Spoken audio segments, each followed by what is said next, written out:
Have you ever had a friend you thought would be there for life, but they disappeared when you needed them most? Have you ever questioned what kind of people are truly worth keeping by your side forever? Welcome back to the channel. Today's topic is one that touches every person, regardless of background, age, or culture. Friendship. Specifically, we're going to explore the deep wisdom of Huai, one of the most revered Chinese philosophers of the 20th century, who once said, "True friends are known through the heart, through pain, and through truth." In a world where social media counts friends by numbers and relationships often come and go as quickly as trends, understanding the true essence of friendship is more important than ever. What makes someone a friend worth keeping for life? Is it loyalty, shared values, mutual growth? Today we'll take a deep journey into these questions, explore real stories, ancient insights, and offer you a compass to find and become that once-in-a-lifetime friend. Huai wasn't just a scholar of ancient texts, he was a master of observing human nature. He believed that friendship, like love, is a kind of fate, a kind of mirror. The people closest to us reflect who we are and who we are becoming.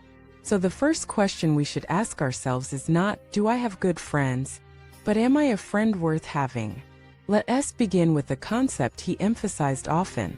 A friend who knows your heart. These are the people with whom you can be entirely yourself. No pretenses, no masks. You can speak freely without fear of judgment. Think about it, how many people do you know with whom you can truly say anything? Nan said, if you have one person in your life who allows you to speak without editing, you are already blessed. This kind of friend is rare, not because people are bad, but because most of us are too guarded, too afraid to be real. But once you meet that friend who accepts you messy, complicated, unfiltered, you'll realize how valuable that connection is.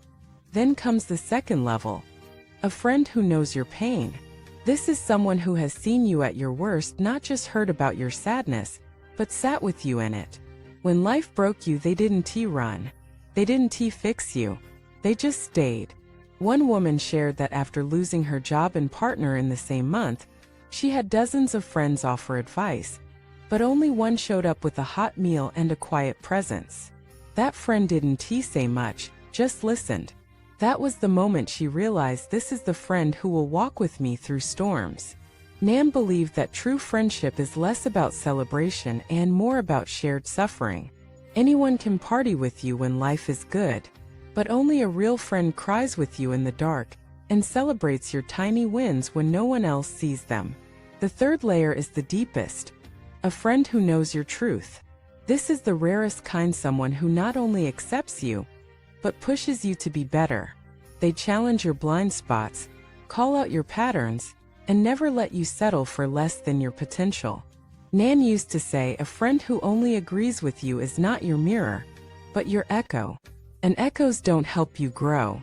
Real friends give you both comfort and confrontation. They say the hard things not to hurt you, but to help you. In one of his teachings, Nan described a story of two disciples, one who always praised him, and one who constantly questioned him.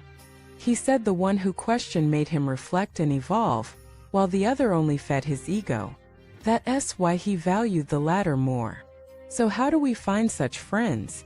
Nan offered 4 guiding principles. First, observe people in details.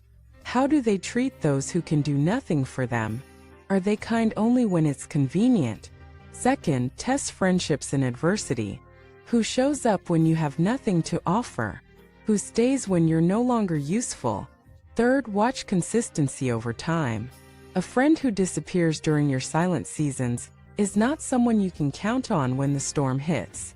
Fourth, trust your gut, not your ears.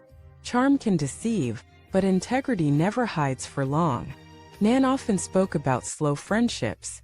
These are not made at loud parties or through viral selfies. They are grown in the quiet spaces of life, in shared silences, honest talks, and moments of unspoken understanding. He compared true friendship to tea.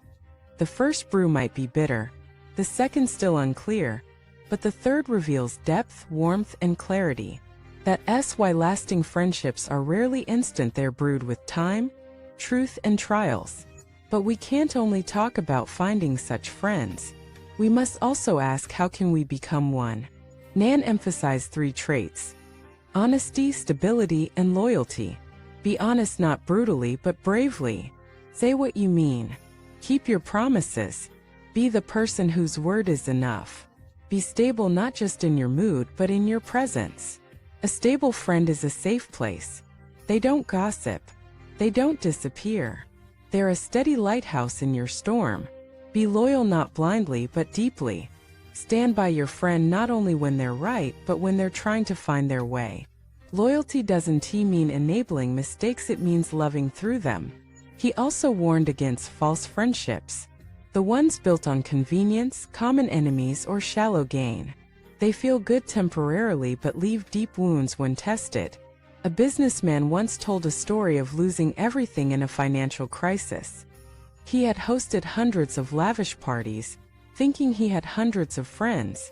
But when bankruptcy hit, all but one disappeared. That one friend mortgaged his home to help. Later, when the businessman recovered, he said, "That crisis didn't ruin me. It refined my circle." Friendship is not about how many people are around you. It's about how many people would still be there if you had nothing. Nan reminded us that in a lifetime, having 3 real friends is already a success. And if you have even one, you must treasure it more than gold. So, take a moment today and reflect, who are those people in your life? And more importantly, for whom are you that person? True friendship is not flashy. It's quiet, deep, and life-changing. It doesn't demand attention, but it deserves appreciation. Thank you for watching this video. If you have a story of a friend who changed your life, or if this message reminded you of someone you need to reconnect with, share it in the comments. Don't forget to like, subscribe, and share this video to spread the light of true friendship.